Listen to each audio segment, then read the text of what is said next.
안녕하십니까. 인천대학교 전자공학과 김교성 교수입니다. 마이크로 프로세서 실험 그 첫 시간을 강의하도록 하겠습니다.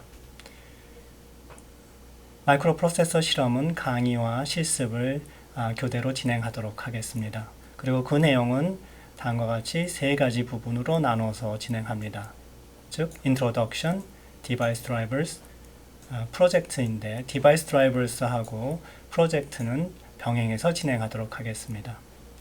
인트로덕션에서는 먼저 인베디드 시스템과 IoT 간의 관계를 살펴보고 전자공학에서 프로그래밍 언어로 마이크로 컨트롤러를 어떻게 제어하는지 그리고 구조경성에 대해서 동기를 부여하도록 하겠습니다.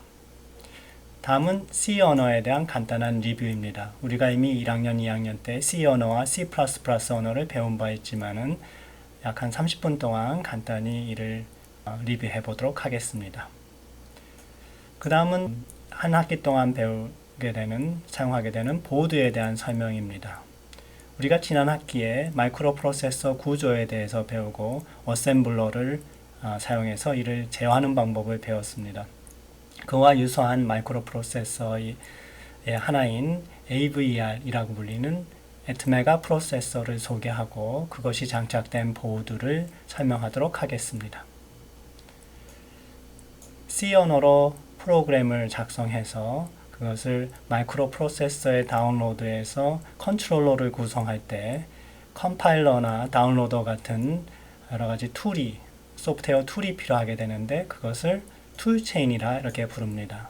이 툴체인을 여러분의 PC에 다운로드해서 설치하는 방법을 살펴보도록 하겠습니다. 이와 같이 인트로덕션이 끝나게 되면은 본격적으로 디바이스 드라이버들의 작성 방법을 배우도록 하겠습니다. 그래서 디바이스라고 하면은 마이크로 프로세서, 마이크로 컨트롤러에 연결되어 있는 여러 가지 장치들을 의미하고 그 장치들은 미리 정해져 있는 절차에 따라서 신호를 주고받음으로써 제어할 수 있는데 그런 것들을 처리해주는 함수들이 필요합니다.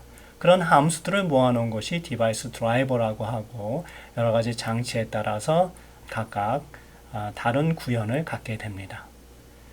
본 과정에서는 먼저 가장 간단한 장치인 LED, 불을 켜는 것이죠. LED 장치하고 스피커부터 시작을 하게 됩니다.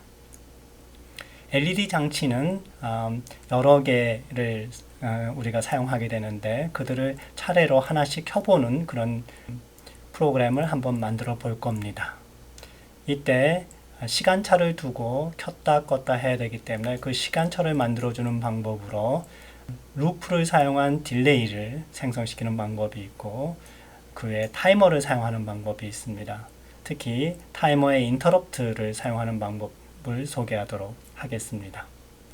다음은 세 가지 디스플레이 장치죠. FND, dot matrix, character LCD 이런 것인데 FND는 보통 숫자 8과 같은 그런 모양을 갖는 디스플레이 장치죠. 그걸 이용해서 BCD 카운터를 만들 것이고요. 이때 FND가 여러 개 사용되는데 하나의 컨트롤러가 이 여러 개의 FND를 차례로 키도록 하는 그런 기법이 필요합니다. 그것을 이제 다이내믹 디스플레이라고 하는데 여기서 살펴보도록 하죠. dot matrix는 가로로 10개, 세로로 10개로 되어 있는 2차원 매트릭스로 구성된 LED 장치입니다. 그래서 100개의 LED를 동시에 켜거나 끄거나 할 수 있는 그런 장치죠. 역시 다이내믹 디스플레이 기법이 사용이 됩니다. 캐릭터 LCD, 이건 역시 LCD인데요. 우리가 알고 있는 일반적인 LCD는 칼라 또는 흑백으로 글자나 문자를 표시할 수 있도록 되어 있습니다. 근데 여기서는 흑백으로 문자만 표시할 수 있는 LCD 장치이고요. 이것은 하나의 서브 시스템을 구성합니다. 그래서 우리가 C 언어에서 사용하고 있는 여러 가지 문자열이죠.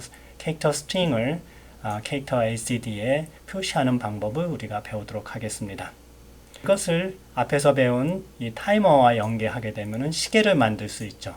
그래서 디지털 클락이라는 예제를 구현해 보도록 하지요. 마이크로 프로세서에 이런 장치를 연결하고 이런 디바이스 드라이버를 사용을 하면 원하는 형태의 컨트롤러 애플리케이션을 만들 수가 있습니다. 그러나 이와 같이 만들어진 인베디드 시스템들은 단독으로 동작할 뿐만 아니라 다른 인베디드 시스템과 연결되어서 사용되는 경우가 많습니다. 역시 네트워크가 필요한 것이죠. 네트워크의 가장 기본적이고 원초적인 형태가 직렬 통신입니다. AVR 프로세서에서도 이 직렬 통신을 서포트하고 있는데 보통 UART라고 불리는 장치를 통해서 이루어집니다. 여러분들이 지난 학기에 UART 장치에 대해서는 이미 배운 바가 있지요. 폴링 방식으로 통신하는 방법은 이미 배운 바가 있고요. 인터럽트 방식으로 통신하는 방법을 새로 배우도록 하겠습니다. 마이크로 컨트롤러는 이와 같은 장치를 차례로 하나씩 동작시키는 게 아니라 이런 장치들을 동시에 동작을 시켜야 합니다. 그래서 이런 여러 개의 장치를 동시에 처리하기 위해서는 이런 디바이스 드라이버가 잘 집적화되어 있어야 되죠. 그래서 장치들을 하나씩 배울 때마다 이전에 배운 장치들하고 새로 배우는 장치들과 집적화시키는 작업들을 매번 하면서 진행할 예정입니다. 결국 학기 말이 되면 모든 장치를 집적화하는 그런 디바이스 드라이버와 응용 프로그램이 완성이 될 것이고요. 그것을 통해서 기말 프로젝트를 진행하게 됩니다. 특히 여기 C로 만들어져 있는 이런 디바이스 드라이버를 C++ 형태로 재구성한 툴킷이 있습니다. 이것을 사용을 하면은 디바이스 드라이버를 하나씩 직접 만들지 않고 이 툴킷을 간단히 사용함으로써 여러 가지 기능들을 쉽게 구현할 수 있는 방법도 터득하게 됩니다. 그것이 텀 프로젝트를 통해서 우리가 배우게 되는 내용이라 할 수 있겠습니다.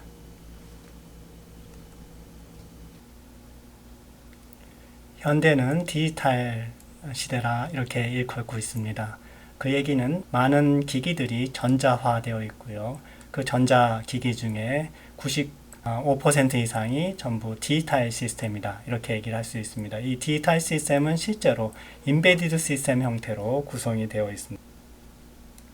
인베디드 시스템은 앞에서 설명한 바와 같이 여러 가지 제어 장치에 포함되어 있는데요. 마이크로 프로세서가 내장되어 있고 그 마이크로 프로세서를 컨트롤하는 프로그램이 탑재되어 있습니다.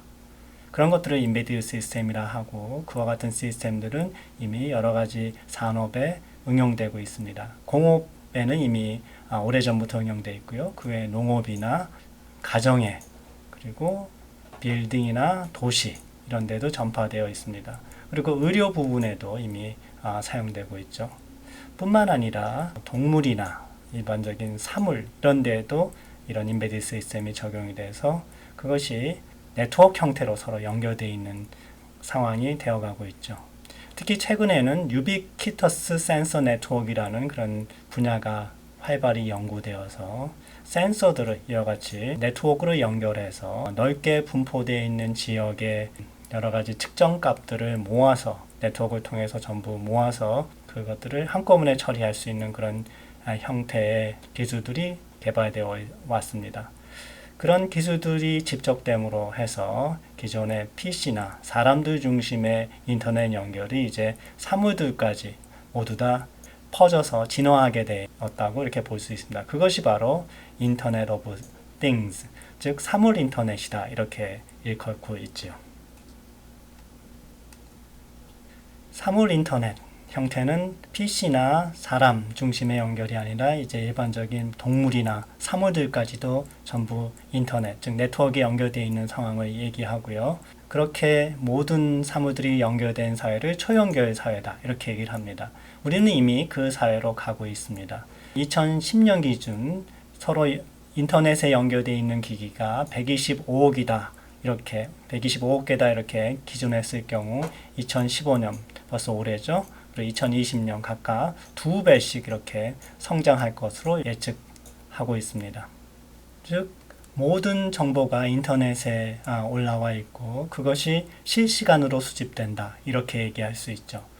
이런 초연결 사회에서 산업에서 창출되는 가치라고 하면은 상당히 어마어마할 것으로 이렇게 기대되고 있는데 그 수혜 산업으로선 방금 소개한 사물 인터넷뿐만 아니라 클라우드 컴퓨팅, 지능형 소프트웨어, 모바일 인터넷, 로봇 공학 이런 부분들이 있고요. 전체 규모가 3조에서 4조 달러죠.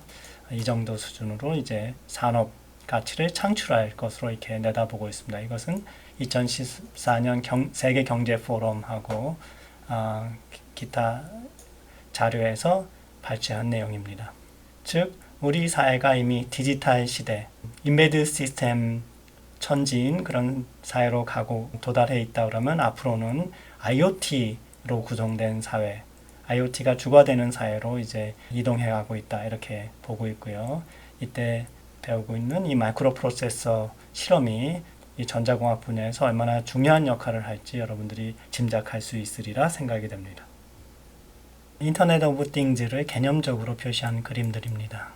앞서 설명한 대로 TV나 전화 같은 이런 전자 가전제품으로부터 시작한 것들이 공업이나 농업 분야로 전파되고 있고요. 그 밖에 여러 가지 교통이나 운송 등에 이미 자리 잡고 있습니다. 뿐만 아니라 가전 영역에서도 TV나 오디오 이런 고가 제품 이외에 전자레인지나 세탁기 또는 체중계나 혹은 이런 조명 이런 부분에까지 확대될 것으로 이렇게 기대하고 있습니다. 이때 보안이나 저전력 이런 것들이 중요한 이슈가 되고 있죠. 이런 기술적 이슈뿐만 아니라 경제적인 문제가 있습니다. 즉 이런 저가의 가전제품들이 통신장치를 달게 됨으로써 가격이 올라간다는 것이죠. 결국 이제 현실적인 대안으로서 우리가 생각할 수 있는 것은 그런 장치들이 기본적으로 여러 가지 인터넷에 연결되어 있는 휴대폰이나 스마트 장치들에 연결되어야 한다는 것이죠. 본 마이크로 프로세서 실험에서는 우리가 마이크로 컨트롤러로 만들 수 있는 간단한 장치들이 이런 스마트 기기에 연결되는 기법 이런 것들을 중심으로 그 기초를 다지고자 합니다. 자, 여기 나와 있는 것이 여러분이 기말 과제로서 진행할 수 있는 그런 결과물 중에 하나를 보여주고 있습니다. 여기 나와 있는 이 보드가 AVR이 장착되어 있는 보드죠. 여기 있는 이 칩이 AVR 칩이고요. AVR에 여러 가지 내부에 연결되어 수 있는 포트들이 이렇게 연결 단자로서 나와 있습니다. 또한 여기 나와 있는 것이 캐릭터 LCD 장치입니다. 그리고 여기에 별도로 붙어 있는 보드가 블루투스 통신 장치이죠. 그래서 이 블루투스 통신 장치는 이 AVR에 있는 UART 장치와 연결이 되어 있고 이 블루투스 통신 장치를 사용하게 되면은 스마트폰하고 연결할 수가 있게 됩니다. 이 스마트폰은 와이파이를 통해서 인터넷과 연결되어 있기 때문에 결국은 이 장치가 인터넷과 연결되는 셈이 되죠. 여기서 보여주고 있는 예제는 이 보드에서 타이머를 이용해서 시계를 구현하고 이 시계 값이 여기 있는 버튼을 눌렀을 때 스마트폰에 전달될 수 있는, 즉 여기 있는 이 블루투스 통신 방법을 통해서 스마트폰에 전달될 수 있는 그런 기능을 구현하고 있고요. 또한 스마트폰에서는 어떤 특정한 명령을 이 장치에 역시 블루투스를 통해서 전달할 수 있는 그런 기능을 보여주고 있습니다. 이때 이 명령은 간단히 이 캐릭터 LCD 창에 보여주고 있지만 이것이 여러 가지 다른 작업을 시작하게 하는 명령이 될 수도 있습니다. 지금 이 장치에는 캐릭터 LCD뿐만 아니라 리모트 컨트롤러, 즉 리모컨에서 사용되고 있는 인프라레드, 즉 적외선 신호를 내보내거나 또는 적외선 신호를 수신할 수 있는 그런 장치도 붙어 있습니다. 요즘에 나오는 스마트폰에는 적외선 송신 장치는 있죠. 그러나 수신 장치는 없습니다. 따라서 이와 같은 장치를 붙임으로 해서 수신 기능까지 이 스마트폰이 가질 수 있게 되는 것이죠. 또 다른 각도에서 살펴보게 되면 이와 같은 장치가 현재는 간단한 시계 역할을 하지만은 이것이 로봇이나 IR 통신 단말기 혹은 무인 탐사 차량 같은 역할을 할 수도 있다는 것이죠. 자, 이제 이 장치는 인터넷에 연결되어 있기 때문에 인터넷에 있는 여러 가지 정보를 이용을 해서 좀 더 지능적인 작업을 할 수 있을 뿐만 아니라 여러분이 언제 어디서나 인터넷을 통해서 이 장치에 액세스를 해서 어떤 작업을 지시하거나 어떤 상태를 확인해 볼 수 있는 그런 기능들이 모두 구현될 수 있다는 것이죠. 자, 이제 본격적으로 C 프로그래밍 언어를 리뷰해 보도록 하겠습니다. 이 C 프로그래밍 언어는 마이크로 컨트롤러, 여기서는 AVR 애트메가 프로세서죠. 마이크로 컨트롤러를 제어하는 수단으로 사용이 됩니다. 자, 우리가 1학년 때 비즈니스 소프트웨어라는 과목에서 C 프로그래밍 언어를 배운 적이 있습니다. 거기서 언급되었던 내용을 중심으로 간단히 본 마이크로 프로세서 시험 과정에서 필요한 내용들만 추려서 정리해 보았습니다. 그 내용은 C 기본 구조부터 시작을 해서 변수와 연산자, 데이터 표현 방식, 상수와 기본 자료형들을 살펴보도록 하고요. 우리가 여러 가지 디버깅 용도로 많이 사용하는 printf나 scanf의 용도도 살펴보도록 하겠습니다. 그리고 실제 프로그램 내부에서 사용하는 구조가 되겠죠. 반복문이나 조건문 이런 것들을 살펴보고, 이런 C 프로그래밍에서 가장 기본 단위가 되는 함수, 그리고 이 함수의 스코프 등을 살펴보도록 하겠습니다. 여러분들이 1학년 때 배운 C 프로그래밍 언어가 잘 기억나지 않거나 그때 제대로 배우지 못했다면은 동영상이 준비되어 있으니까 여기 나와 있는 포인터를 사용을 해서 유튜브에 올라와 있는 동영상을 보고 공부할 수 있으면 좋겠습니다. 이거는 커니건과 리치가 저술한 The C Programming Language라는 책을 1장부터 6장까지 강의한 내용입니다. 앞에 리눅스 시스템을 VMware 상에서 설치하는 방법과 그리고 리눅스 시스템의 기본적인 유틸리티를 두 강의를 통해서 설명하고 있습니다. 이 강의는 약 12시간 정도의 분량이며 모두 제가 강의한 내용이 되겠습니다. 자, C 언어의 기본 구조를 정리해 볼까요? C 언어의 기본 단위는 함수이죠. 그리고 모든 문장들은 다 세미콜론으로 끝납니다. 그리고 많은 함수들이 라이브러리 함수로 시스템에 이미 준비되어 있는데 이들을 사용하기 위해서는 헤더 파일 stdio.h 기억나십니까? 그런 파일을 먼저 포함시켜야 되죠. 함수들이 이제 프로그램의 기본 단위라고 했는데 그것이 하나가 아니라 다수로 존재할 수 있고요. 그 중에 메인이라고 불리는 함수가 프로그램이 시작될 때 처음 수행되는 함수입니다. 함수 내부에 보면은 이제 return이라는 그런 키워드가 있는데 이것은 함수의 종료 및 그리고 어떤 계산된 값의 반환, 이 두 가지 의미를 가지게 됩니다. 함수 중간에는 이해를 돕기 위해서 주석을 포함하고 있는데 두 가지가 있죠. 이렇게 슬래시 두 개를 사용하면 한 줄로 표시되는 주석이 되겠고요. 이렇게 슬래시 애스터리스크로 시작해서 애스터리스크 슬래시로 끝나는 주석이 있죠. 이거는 주석이 여러 줄일 때 사용될 수가 있죠. 자, C 언어의 가장 기본적인 내용을 리뷰해 보았습니다. 이제 C 언어가 뭔지 기억이 나는지 모르겠네요. 자, 다음은 변수와 연산자입니다. 연산자는 산수 연산자부터 시작할 수 있죠. 여기 보면 더하기, 빼기, 곱하기, 나누기, 그리고 모듈러스라는 게 있죠. 이건 나머지를 의미하게 되죠. 그리고 지정하는 어사인먼트 연산자가 있습니다. 그래서 간단하게 이와 같이 이퀄 표시로 하게 되는데 여기 있는 산수 연산자나 그 밖에 다른 연산자와 복합적으로 구성되어 있는 지정 연산자도 있었죠. 다음은 증가 감소 연산자가 있습니다. 이렇게 표시하죠. 이 플러스 플러스 마이너스 마이너스가 이 앞으로 붙는 경우도 있고 뒤로 붙는 경우도 있습니다. 관계 연산자는 작다, 크다, 같다 또는 같지 않다, 작거나 같다, 크거나 같다 이런 것들이 있죠. 그래서 이런 조건문에서 많이 사용이 됩니다. 그래서 여기 보면은 A는 원래 0이었죠. 거기서 2를 빼면 마이너스 2가 되죠. 그래서 그거는 0보다 작습니다. 그래서 이 조건에 맞기 때문에 여기 있는 프린트문에 의해서 A is less than 0라는 이 문장이 화면에 출력이 되겠죠. 자, 논리 연산자는 여러 가지 조건들을 묶어주는 역할입니다. and하고 or와 not이 있죠. 이 and는 두 개의 논리 두 개가 모두 참일 때 참이 되죠. 오화는 둘 중에 하나만 참이 돼도 되고요.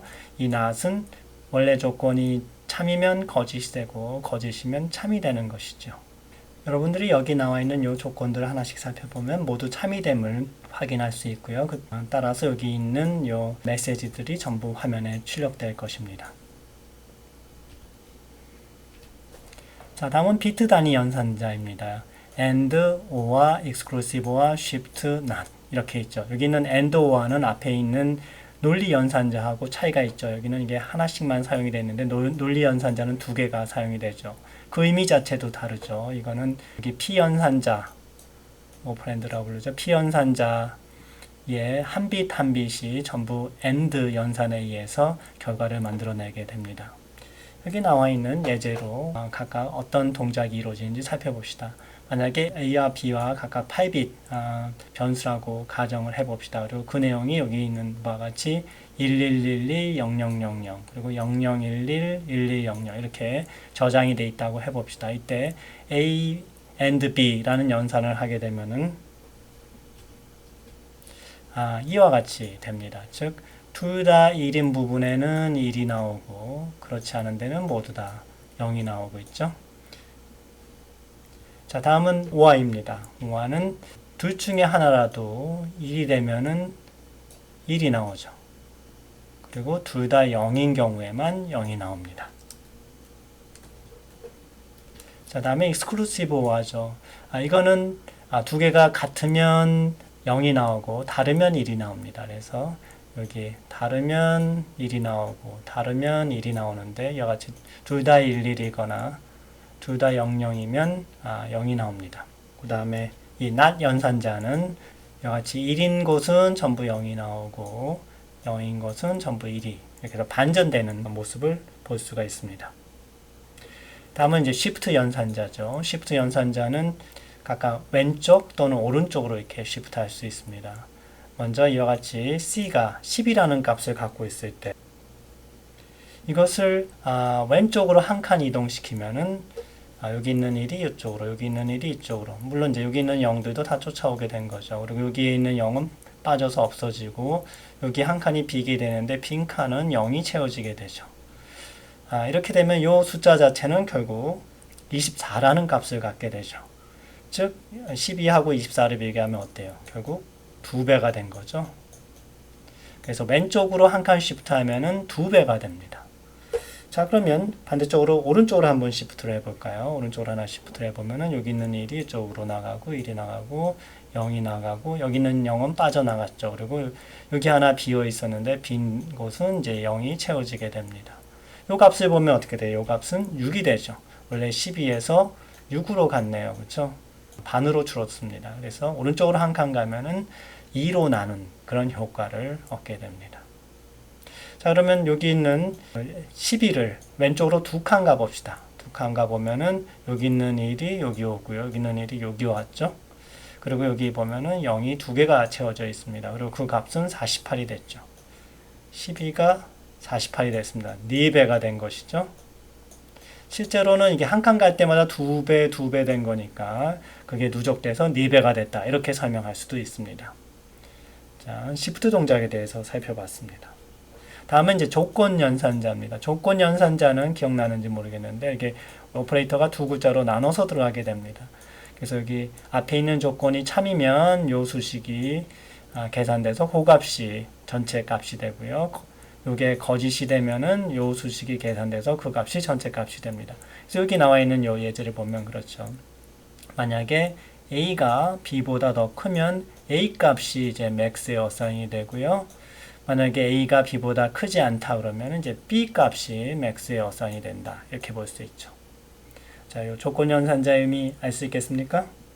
자, 다음은 데이터 표현 방식입니다. 일단 정수의 경우에는 이제 진법이 사용이 됩니다. 우리가 가장 많이 사용하는 게 10진법, 그 밖에 이제 보조적으로 사용하는 게 8진법이랑 16진법입니다. 보통 8진법은 앞에 0으로부터 시작을 하죠. 그래서 0, 3, 7 되면 이게 37이 아니라 이게 8의 자리고 이게 1의 자리가 되니까 3, 8, 24 더하기 7 하면 31이 되죠.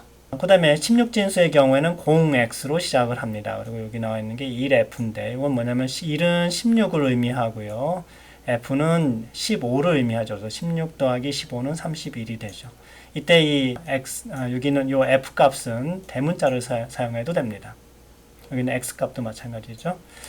여기 정리해보면 037은 0x1f하고 같고요. 대문자 소문자 구분 안 하고요.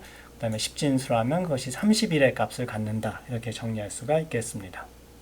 상수 말고 변수도 선언할 수 있는데요. 여러 가지 변수 타입이 있고, 보통 대표적으로 사용하는 것이 이제 정수형하고 실수형입니다. 정수형 같은 경우는 이렇게 int라는 그런 변수 타입 이름을 사용을 하고요. 실수는 플로트나 더블을 사용하죠. 여기는 지금 보여지고 있지 않은데요. 그리고 여기 뒤에 나오는 게 이제 변수 이름이 됩니다. 그리고 정수인 경우에는 앞에서 설명한 바와 같이 이와 같이 진법을 세 가지를 사용할 수 있고요. 실수의 경우에는 이제 데시말 포인트나 엑스포넌트 방법으로 상수값을 표현할 수가 있습니다. 이건 123.4를 의미하는 보통 이렇게 소수점을 사용하는 걸 이제 데시말 포인트라고 얘기를 하고요. 그게 아니라 10의 몇 제곱 이렇게 표시하는 게 엑스포넌트입니다. 요거는 이제 보통 1 곱하기 10의 마이너스 2제곱을 의미하는 것이죠. 보통 문자도 상수로 표시할 수 있죠. 문자를 상수로 표시할 때는 이와 같이 싱글 코테이션이죠. 작은 따옴표를 사용하게 됩니다. 문자열은 이렇게 더블 코테이션, 큰 따옴표를 사용하게 되는데 이와 같이 ABC라는 문자열은 실제 메모리에 저장될 때는 이와 같이 ABC 하고 널이 뒤에 붙죠. 여기 지금 소문자로 표시되어 있는데 그 대문자로 표시되어야 맞겠죠? 여기 나타나 있는 요 문자들 위에 뒤에 널이 하나 더 붙게 됩니다.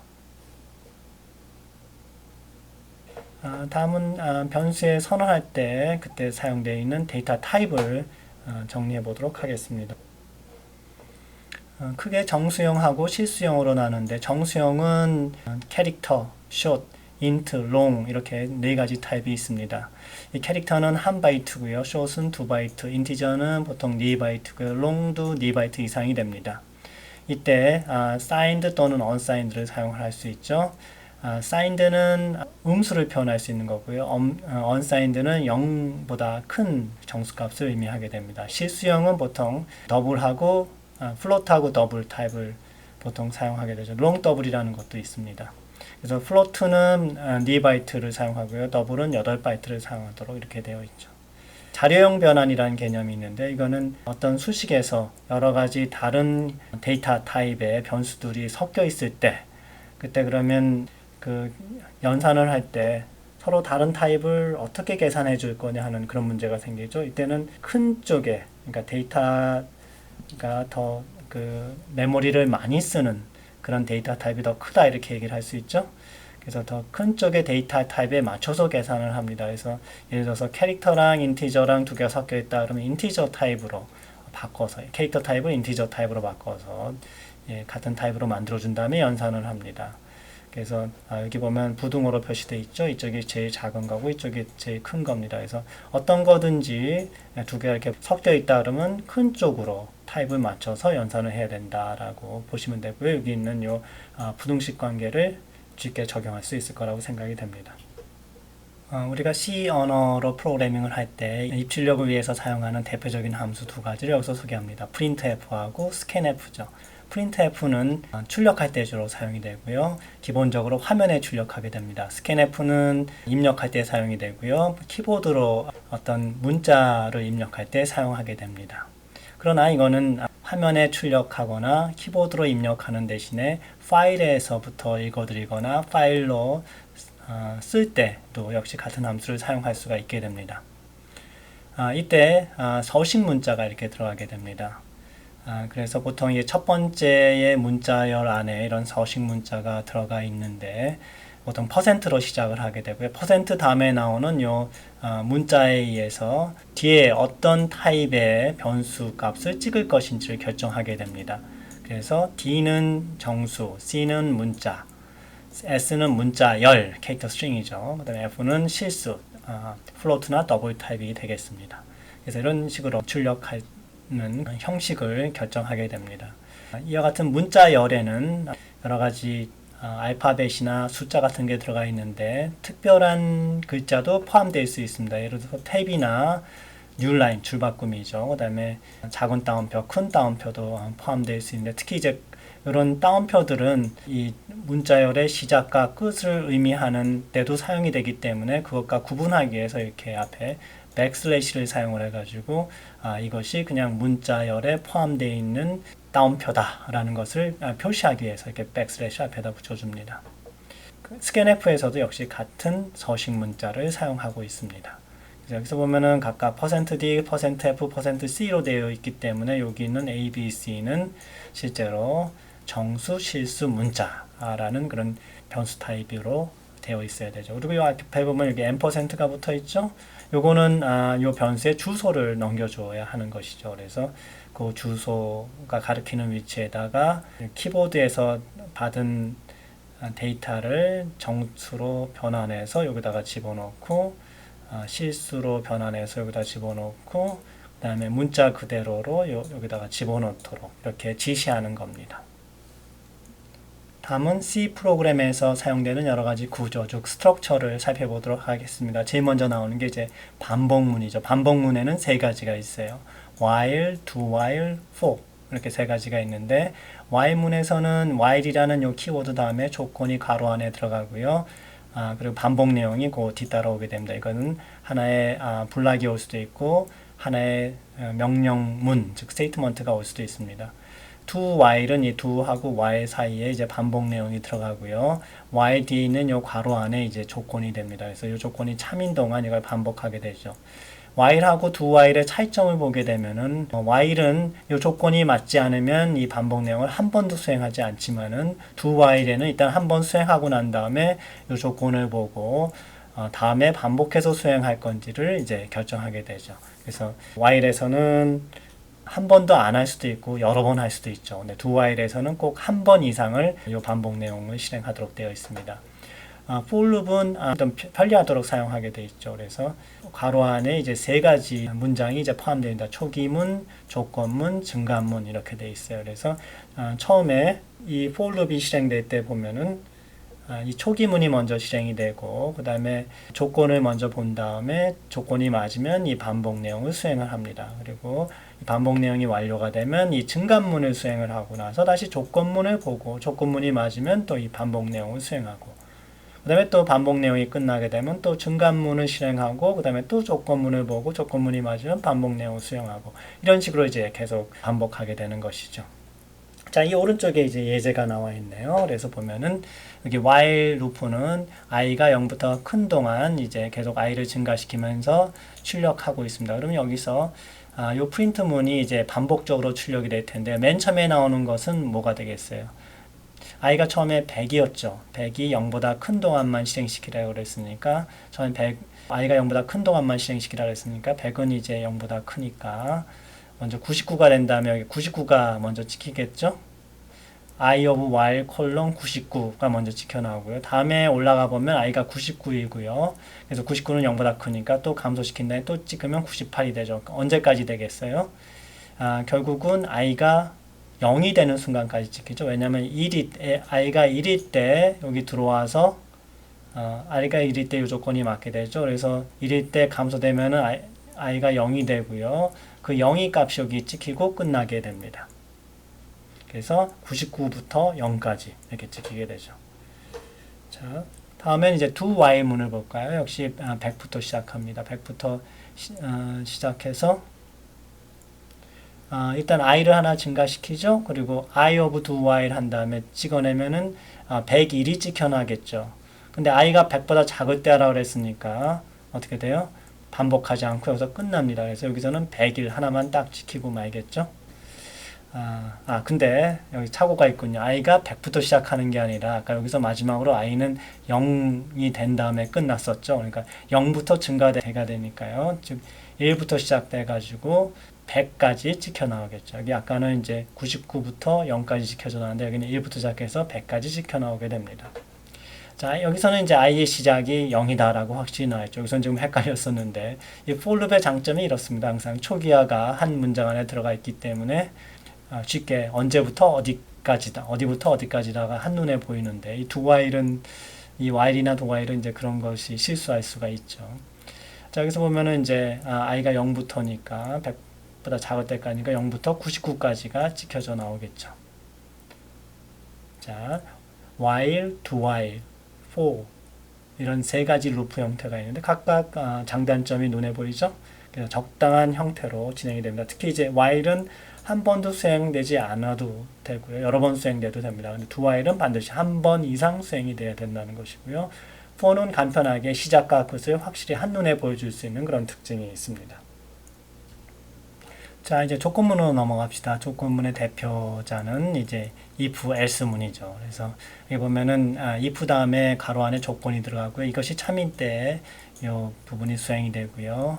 여기서 그냥 끝날 수도 있고 이 else 부분이 추가될 수도 있습니다. else가 나오게 되면은 이 조건이 거짓일 때 수행이 되죠.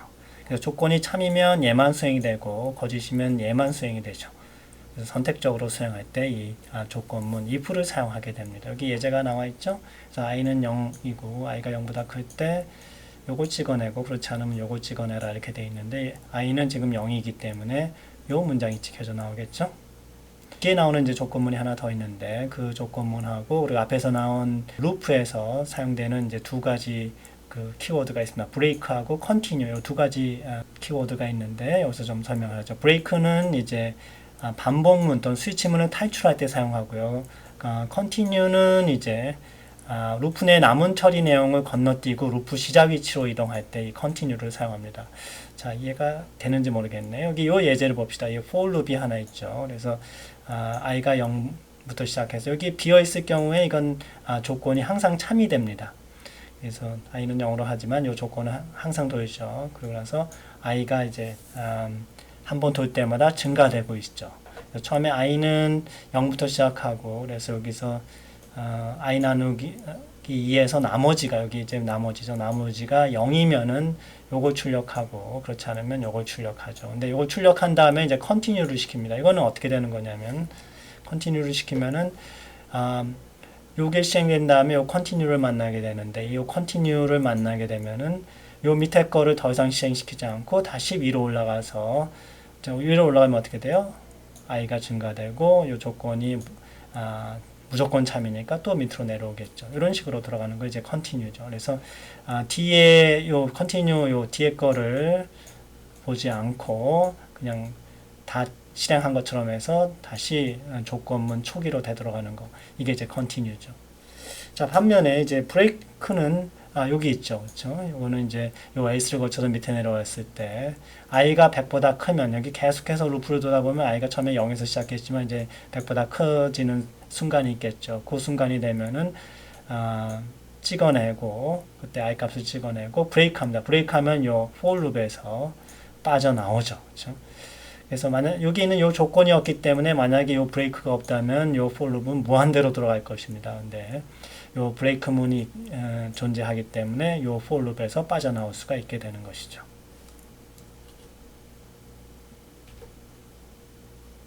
자, 조건문의 또 다른 하나가 이제 스위치 문입니다. 앞에 if, else 문하고 비교해서 잘 따져보십시오.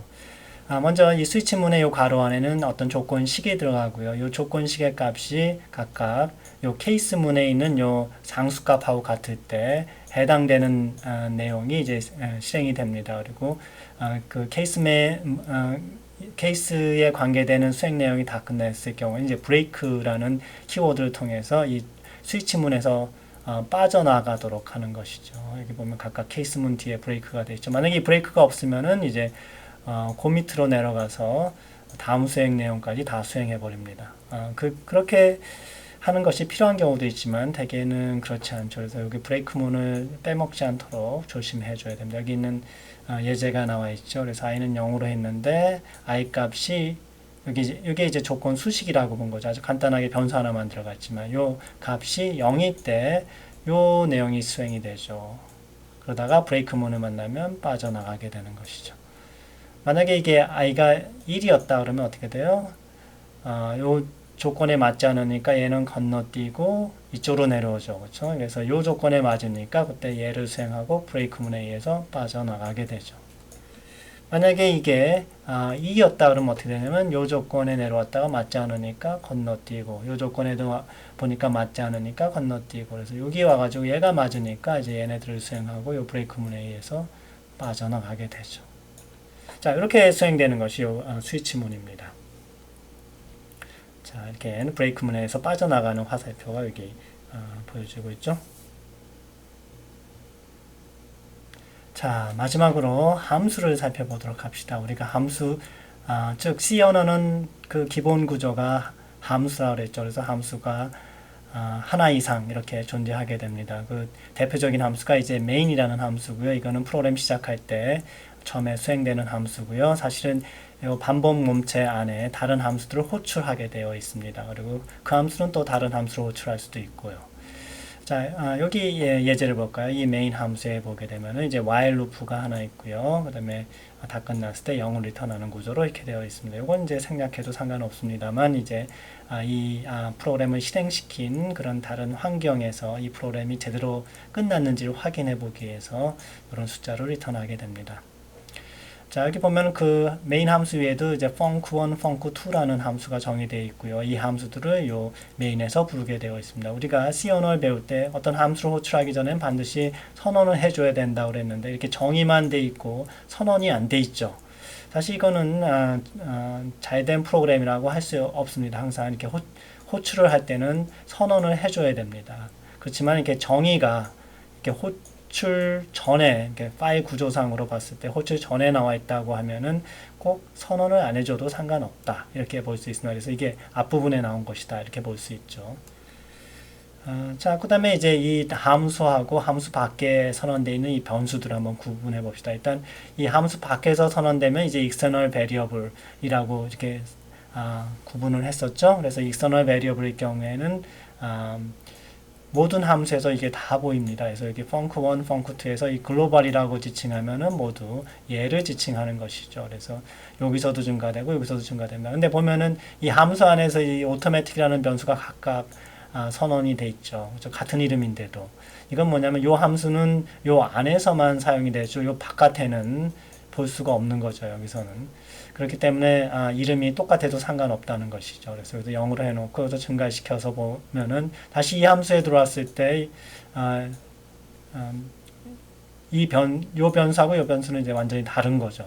그래서 얘가 변형이 돼도 얘가 따라 바뀌지는 않습니다. 특히 이제 이 오토매틱 변수의 특징은 이 함수를 들어올 때 생성이 됐다가 나갈 때 소멸이 됩니다. 그래서 다음번에 다시 들어왔을 때 이 오토매틱 베리어블 요 부분은 새로 생성되는 거지 기존에 있던 지난번에 들어왔을 때 있던 그 오토매틱이라는 그 변수는 아닙니다. 자, 그런 게 이제 오토매틱 베리어블의 특징이고요. 결국 이제 함수 안에서만 사용이 되고 다른 함수에서는 서로 얘들이 상관이 없게 된다. 이런 것을 우리가 짚고 넘어가야 되죠. 자, 여기서 보면 이제 한 가지 더 생각해 봐야 될 건 뭐냐면 이건 이제 한 파일 안에 있는 거고요. 다른 파일에 이제 같은 변수가 있을 때 어떻게 되느냐 하는 거죠. 이게 예를 들어서 얘가 이제 A-C고요. 그게 이 내용이 들어가 있다고 해봅시다. B-C에 예를 들어서 이런 내용이 들어가 있다고 이렇게 가정을 해보면은 여기도 이제 글로벌이라는 걸 변수를 선언하고 있는데 이때 익선이라고 붙여줬네요.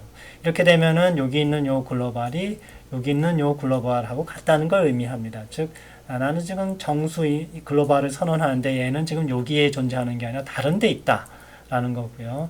요 앞에 익선이라고 안 붙어 있는 요 선언을 가진 게 있다 그러면 바로 걔가 여기서 얘기하는 요 글로벌이라 이런 뜻입니다. 그래서 요 B.C라는 요 파일 안에서 글로벌이라는 변수를 뭐 증가시키거나 변화시키거나 하면은 그것이 즉 얘가 변화가 되는 것이죠. 이게 바로 이제 전역 변수라고 이렇게 얘기할 수가 있는 겁니다. 한 가지 이제 여기서 만약에 조금 변형을 시켜보면 여기 글로벌 앞에 요 앞에다가 스태틱이라고 이렇게 써봅시다. 쓰기가 좀 힘든데요. 스태틱 기억납니까? 이렇게 앞에다가 이렇게 붙여주게 되면은 요 앞에다 붙여주게 되면은 얘는 이제 지역 변수가 됩니다. 즉 요 파일 안에서는 이 글로벌이라는 이름으로 다른 요 함수에서 다 공용으로 사용이 되지만 다른 파일에서는 이 글로벌이 여기 익선으로 선언해도 이 글로벌이 아닌 것이 됩니다. 즉 만약에 이렇게 익선 인트 글로벌이라고 하면은 이 A.C에 있는 요 글로벌이 아니라 또 다른 파일에 있는 이렇게 생긴 int 글로벌이라고 선언되어 있는 그 변수를 찾게 됩니다. 그리고 얘는 절대로 익선을 다른 파일에서 익선이라고 선언했더라도 액세스가 안 됩니다. 왜냐하면 static이라고 앞에 붙여줬기 때문이죠. 자, 이 static의 의미를 알겠나요? 이같이 익선을 베리어블 앞에 static을 붙여주게 되면 이것이 글로벌이 아니라 요 파일 안에서만 보이는 지역 변수가 된다. 이런 것이죠. 이걸 안 붙여주면은 얘를 만약에 뺐다. 저기 이렇게 빼버렸다 그러면은 다른 파일에서 익선으로 이렇게 선언해 주게 되면은 요 변수가 바로 요 변수를 지칭하게 된다는 것이죠. 요걸 못하게 하려면 여기다 아까처럼 스태틱이라고 붙여주면 되는 것이죠.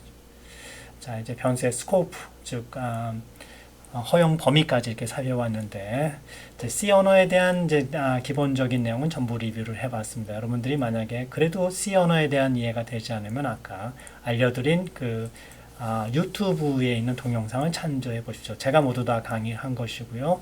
1학년 때 여러분들이 비즈니스 소프트에서 배운 내용들이 그대로 들어가 있다 이렇게 보시면 됩니다. 전체가 한 12시간 되니까요. 한 이틀 밤만 새고 공부하면 되겠죠. 그래서 혹시 C 언어를 잘 못한다 라고 하시는 분들은 지금 당장 한 이틀 밤만 새서 정복을 하고 이 마이크로 프로세서 실험 과목을 들으셔야 합니다. 자, 수고